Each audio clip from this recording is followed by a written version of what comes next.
Maintenant que l'opinion publique a compris que le système actuel est un non-système, c'est une forme de désordre généralisé, elle a pris conscience du danger que pose ce système-là.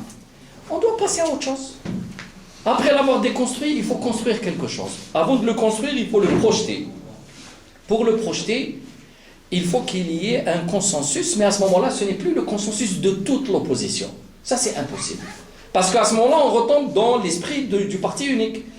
Donc, on a à chacun de nous de faire l'effort de regrouper les forces de son courant. Non pas en opposition frontale les uns avec les autres, mais en concurrence loyale et constructive les uns avec les autres. Voilà, il ne faut pas se faire la guerre pour s'entretuer, il faut faire une course pour voir qui peut arriver le premier. Et les courses peuvent se répéter. Aujourd'hui, c'est, je ne sais pas, Steph qui a gagné, demain c'est Betna, pour revenir à Betna. Donc il faut accepter ces règles du jeu, il faut qu'on passe à ça. Donc le flottement, le mot que je cherchais, le flottement apparent de l'opposition, c'est ce passage d'une première étape déjà acquise à une deuxième étape en formation. Et elle va apparaître, parce que ça c'est l'histoire de l'Algérie qui nous l'impose. Ce n'est pas par génie de X ou Y, c'est parce qu'on est devant ce défi et on doit le définir. Et il faut que les islamistes se déterminent et définissent leurs projets, et il faut que les démocrates définissent aussi leurs projets, donc leurs alliances, et penser à plus. Je vais être encore plus clair avec vous. L'opposition à l'intérieur de l'instance de consultation, l'ICSO. Il n'est pas possible, dans sa structure, par exemple, d'arriver à des alliances électorales. S'il y avait des législatives, on ne peut pas le faire tous ensemble. Alors que les gens peuvent s'étonner. Pourquoi pas tous ensemble? Parce que le thème, ça devient un non-sens. On ne peut pas faire des élections ensemble. On ne peut peut-être pas se décider tous si on rentre ou on ne rentre pas dans les élections. Je dis Djil Jadid, par exemple. Si on n'a pas la commission libre qui gère les élections législatives, je ne peux pas demander à mes cadres d'aller rentrer en compétition. Sinon, pendant 2 ans, je dis que c'est un pouvoir tricheur. Il garde les mêmes règles du jeu et je vais jouer avec lui. Il va tricher. Ou là, je pense, il ne triche plus. Il va encore tricher. Qu'est-ce que je vais dire aux gens qui ont cru à l'action? Même si c'est 1% de la population, je vais leur dire on s'est trompé. Le cas comme vous n'êtes pas sérieux. Imma vous comptez sur un quota, imma vous êtes naïf, ou il y a quelque chose qui cloche. Cette position, est-ce que les autres partis, tous les autres partis sont prêts à la prendre?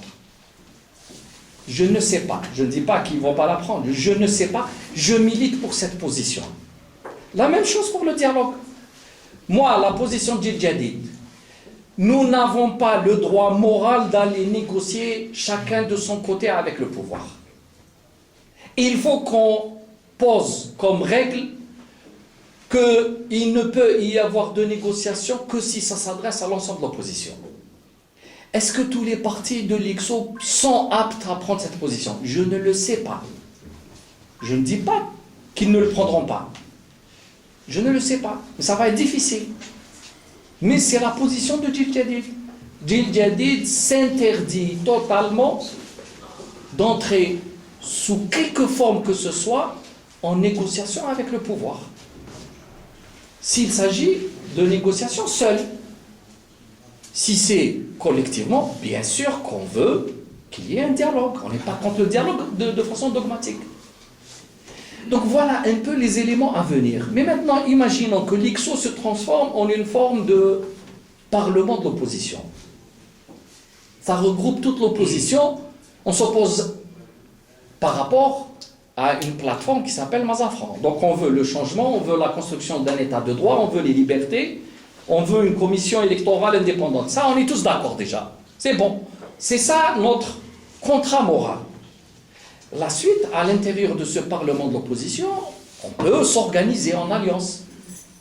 Si on a envie d'être à 3 ou à 4 et faire des listes communes, pourquoi pas? Ma proposition est qu'il faut réfléchir à l'avance. Parce que certains vous disent les élections c'est loin. Même si on suit le calendrier officiel, admettons. Vous avez des législatives et des communales locales en 2017. Au cas où vous avez une commission indépendante pour les législatives. Pourquoi ne pas penser à des possibles alliances dès maintenant? Allez travailler, ça se travaille. Il y a un programme commun à défendre pour un programme gouvernemental. Et puis il faut que la base accepte qu'il y ait des échanges et tout. Pour les élections locales, qui elles, à la limite, ne nécessitent pas cette commission indépendante parce que les élections locales sont plus difficilement traficables. À ce moment-là, on peut dès maintenant réfléchir à des alliances généralisées. Pourquoi ne pas ouvrir ce dossier maintenant? C'est les propositions de Djidjadid, on les a déjà faites il y a quelques mois. J'espère que la réflexion de tous va aboutir à ce genre d'accord ou à ce genre de travail.